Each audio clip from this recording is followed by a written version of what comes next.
Hi,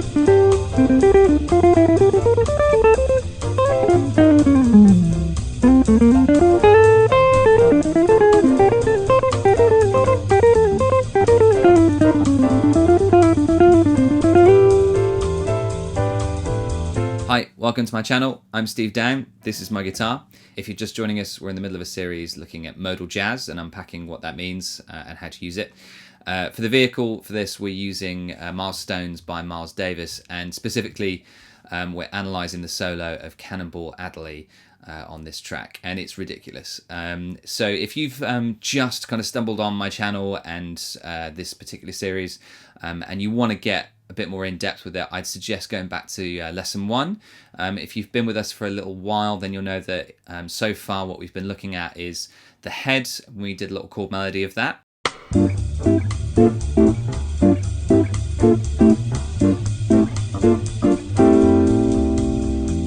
And then in the second video, we unpacked Cannonball's solo, probably one of the most famous opening passages in modal jazz.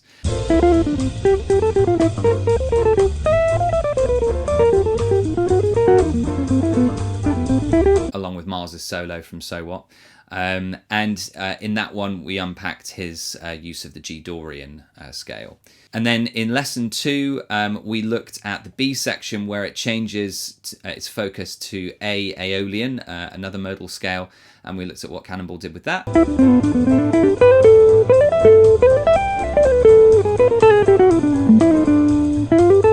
And then last week, I wasn't able to do a proper video. I was pretty swamped by all of the marking for my university guitar course because it's that time of year, end of semester 1, and I just simply didn't have the headspace to record a video, so I'm really sorry about that. But I did put up a transcription of Miles's solo from So What.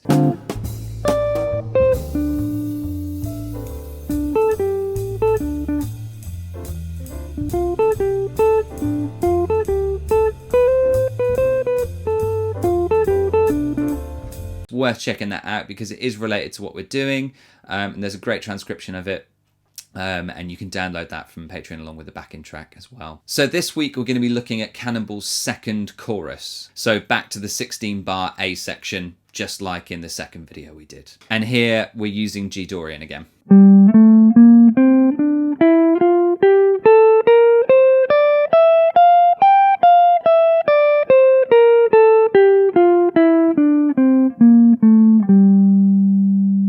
Before I do that, I want to say a massive thank you to all my patrons for sticking with me even when I'm off for a week. And there's been quite a few of you that have joined up in the last couple of weeks. So I'm just going to read off the names just to say thanks. So thanks to Zachary, Paul.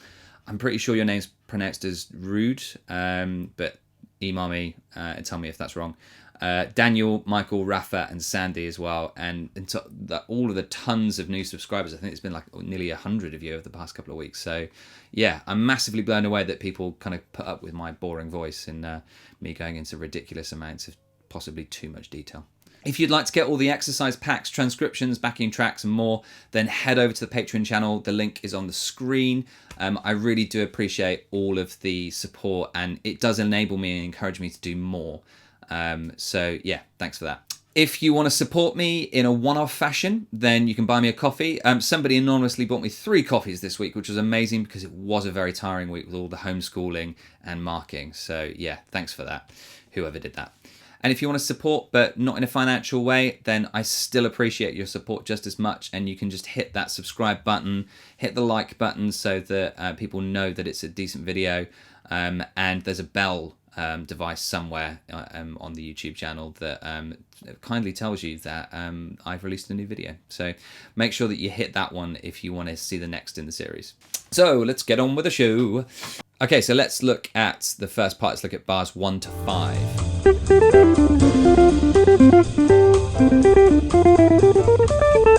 Okay, so here Cannonball's using more intervals. We saw some of his use of intervals in the last video when we was in the B section.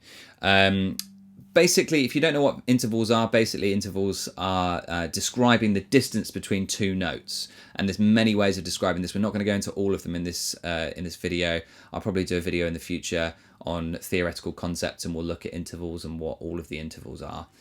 But we're just going to look at and analyze the ones that Cannonball's using here. So the first one that he actually uses here is a fourth. And this is where he uses the fourth. So a fourth is the distance here, is the distance between C and F. So you can see it on the screen here. So C and F. And that's described as a perfect fourth. You can get diminished fourths and augmented fourths as well, but we're just dealing with the perfect fourth here. So again, it's describing the distance between the notes. So C, D, E, F. So that's 4 notes distance. Remember, this is all relative to the Aeolian scale, so we're not including any of the sharps and flats and everything like that. So the distance of a fourth, 4 notes from within the scale, that's a perfect fourth. So, or you could say this is 2 tones and a semitone. So remember, on the guitar, if you're going laterally up the neck on one string, then tone is 2 frets. So that's tone, tone, semitone. So there you go. C to F is a perfect fourth, tone, tone, semitone. So yeah, Cannonball's using tons of fourths here. Really, really cool little rhythm that he uses there. You'll notice I've been a little bit kind of zealous with the transcription here. You'll notice that I've transcribed the first note as this, because when I slowed it down, I could hear this kind of slur, and there's tons of this in this particular one that I picked up on here. And I'm not going too over the top with the transcription because it's got to be playable on the guitar, and at a certain point you do have to stop when you're transcribing, because otherwise you just make it unplayable and unenjoyable. But I did transcribe this one because I thought it sounded cool. So if you manage to get that in, that's great, but if not, you can just play it as, because I think that's probably what he was actually aiming for, and maybe he just slipped. I don't know, who knows, but yeah, it's just something that I observed that was pretty cool. In the next bar, he plays a perfect fifth. So a fifth is the distance for 5 notes. So in this case, C to G. So C, D, E, F, G. And this is it on screen. Again, like we said, distance of 5 notes, all relative to the scale. Here it's the distance of a tone, tone, semitone, and another tone. Okay, if you're going laterally along the neck. It's useful to do it laterally if you're trying to understand the distance of the notes, but then don't forget to also do it vertically as well. Like that. So yeah, where he plays that, you've got the fourths first, and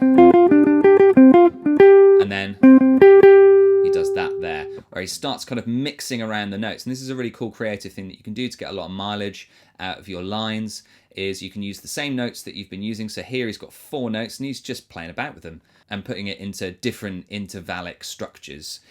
So perfect fourths and perfect fifths. And then the next one is a minor third, where he kind of uses the same notes again, but finds a different interval to play around with. So the interval here that he uses, minor third.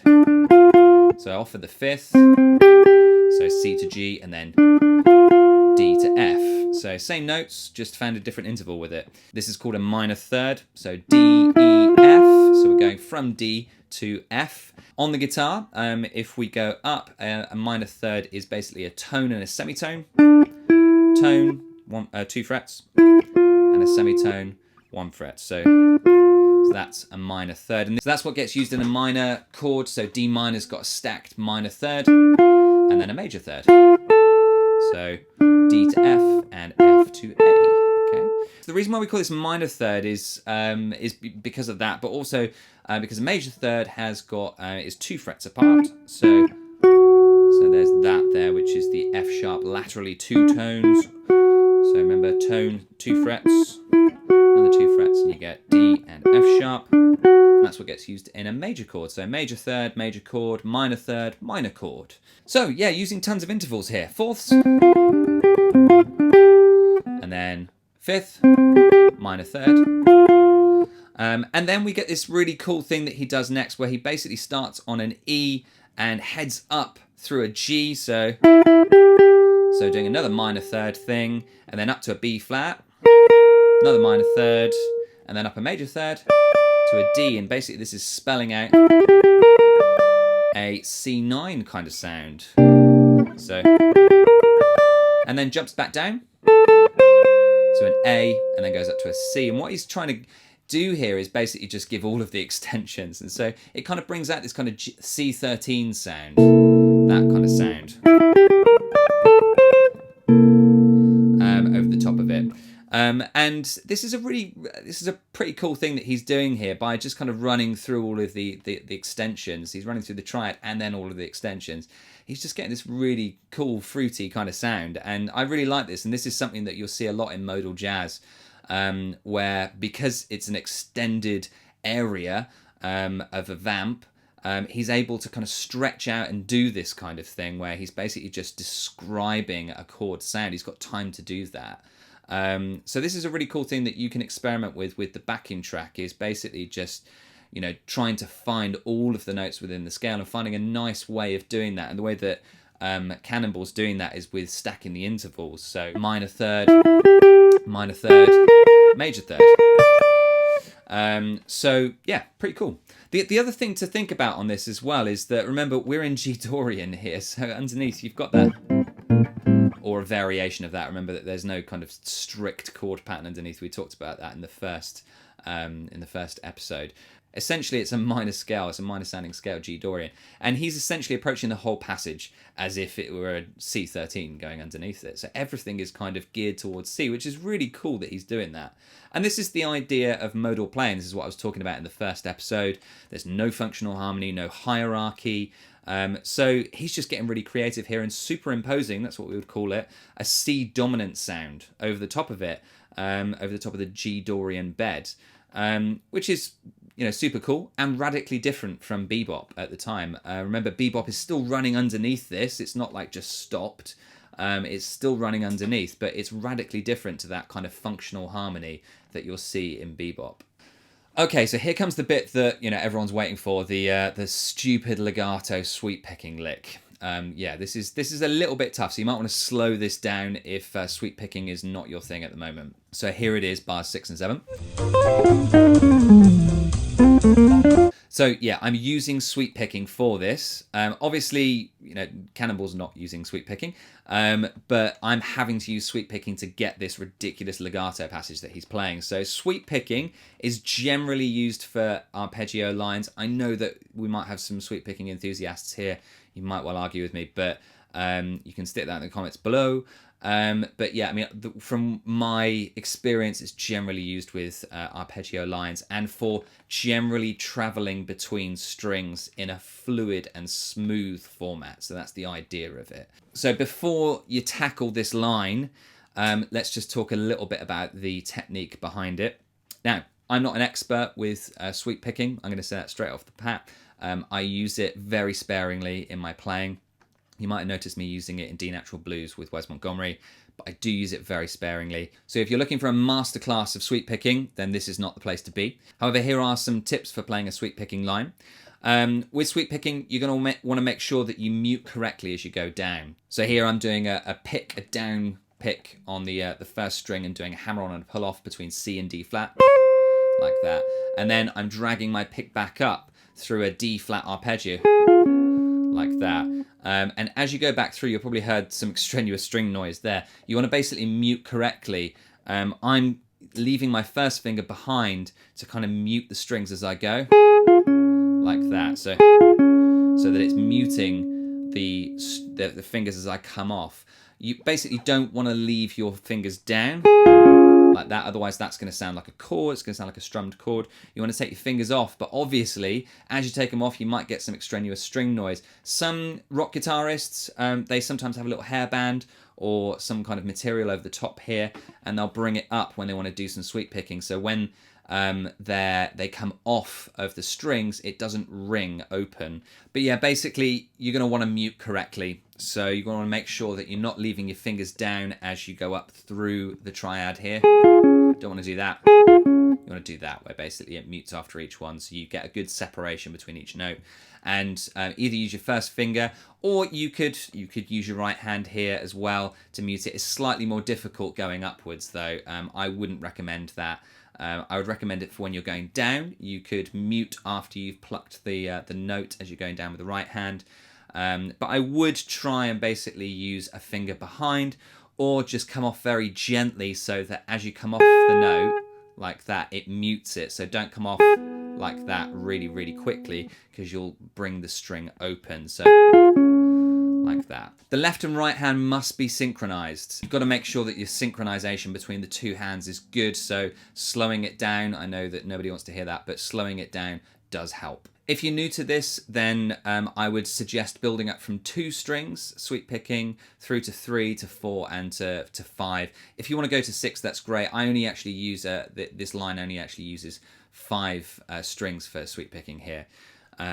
So I would build up from 2 up to that if you're brand new to it. But like, as I said, this isn't a masterclass on sweep picking in general. This is just giving you the ability to be able to play this line. So here are some sweep picking exercises running from 2 strings to 3 strings to 4 strings. And then we'll take a look at the actual lick after this.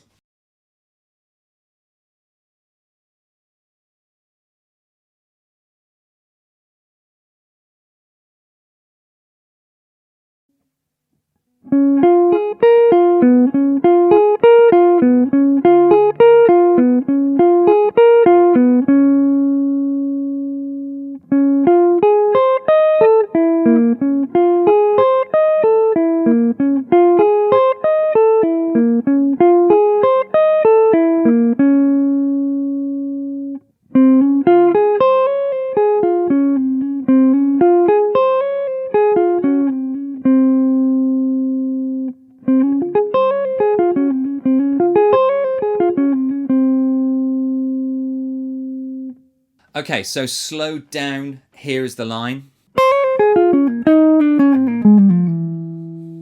I'm just going to run you through what I do.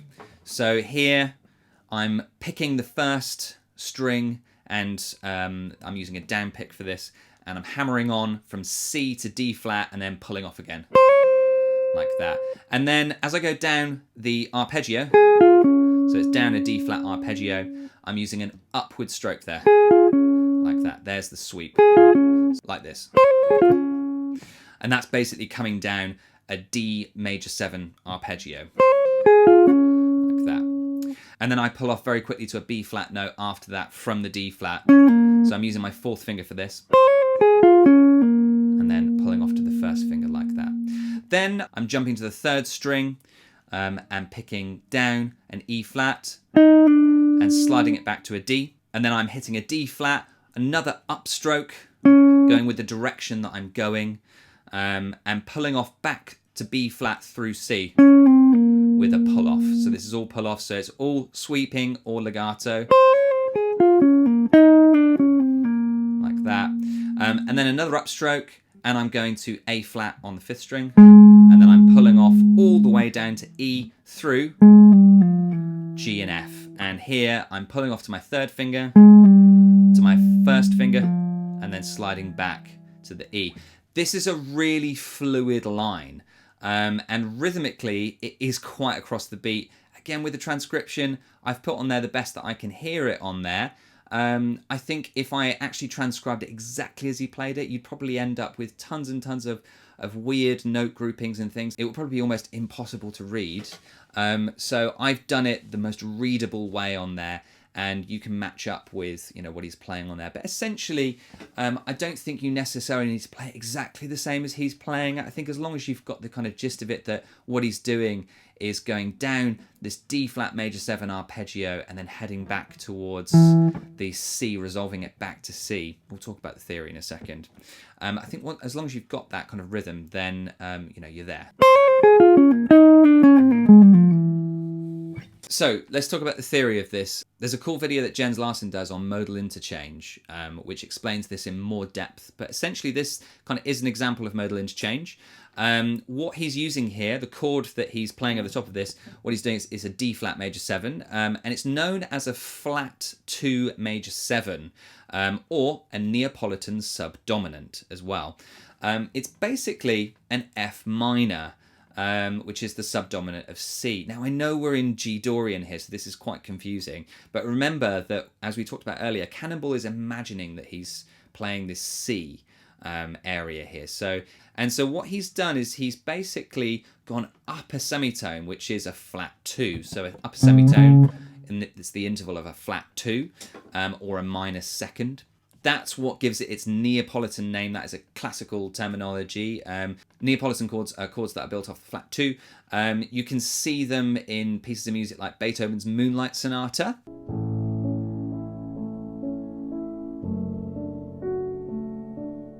But you can also find it in pop music as well. The Beatles use a flat 2 in the tune Because.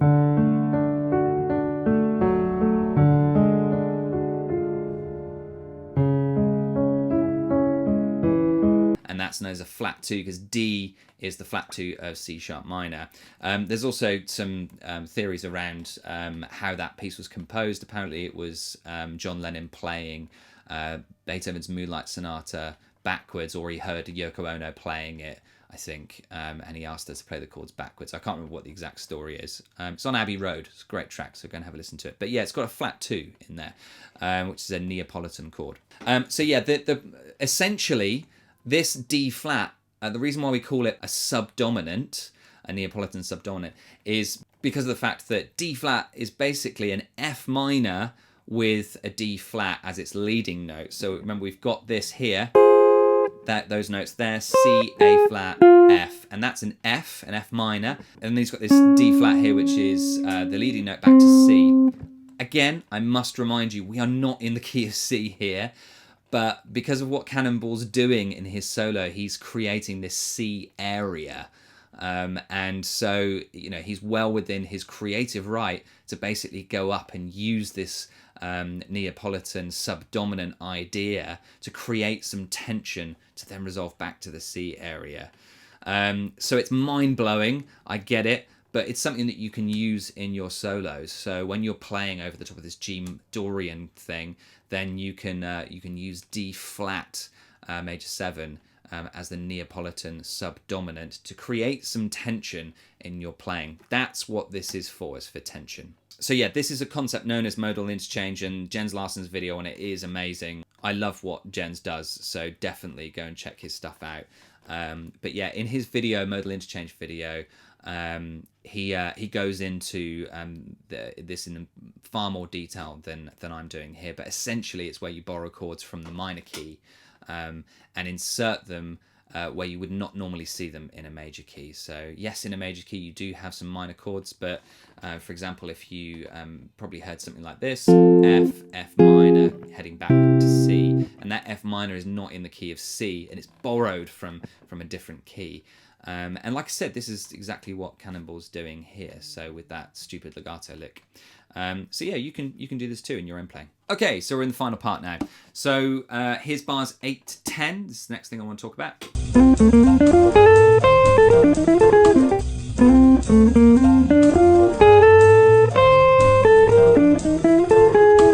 So here, Bad Cannonball, Miles is watching you here. He's using functional harmony here. So he's basically doing a 2-5-1. So he's outlining a G minor 7 to a C7 sharp 5.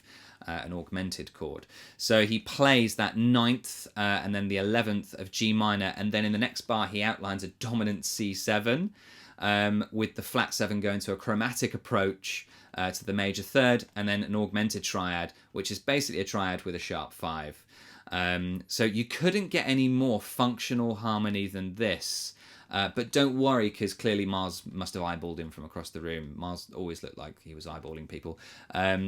Because Cannonball doesn't resolve this back to the 1. So this is where he goes with it. So yeah, going 9th and 11th of G minor. Like that. So that's the A and the C.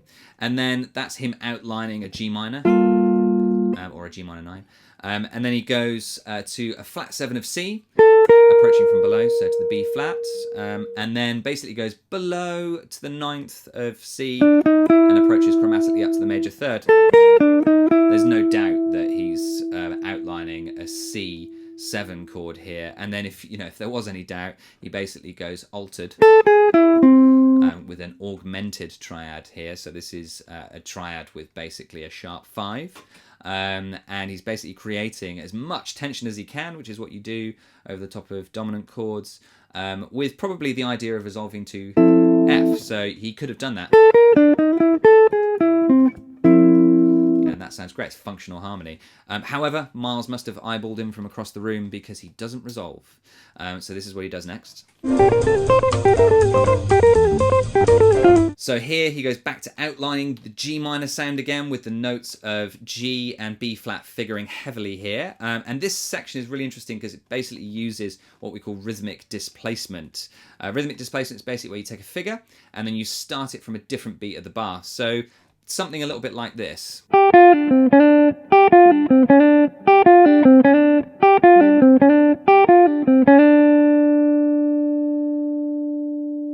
So here we're using the G minor pentatonic, and you can see we've got a 5-note figure, so that figure there, and then we're starting it on beat 1, and then in the next figure we're doing exactly what Cannonball does. Start it on the and of 4, and we just gradually move it around the bar, so it's still using those same 5 notes, but we're just starting it from a different beat of the bar and then following the actual figure through to the end. And you will eventually resolve this after quite a number of bars back on the 1, but usually people just jump off the train to resolve it themselves, and that's kind of what Cannonball does here. So here's the figure again, what Cannonball does.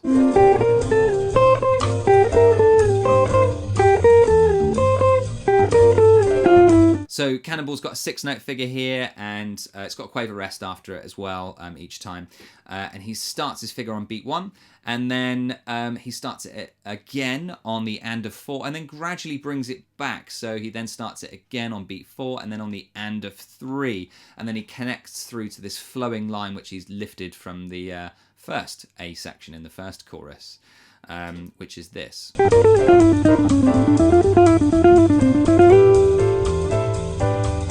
And this line is cool because it kind of just, it's almost a Aeolian, and so connects really nicely into where we're going next, which is the B section where we head to the Aeolian.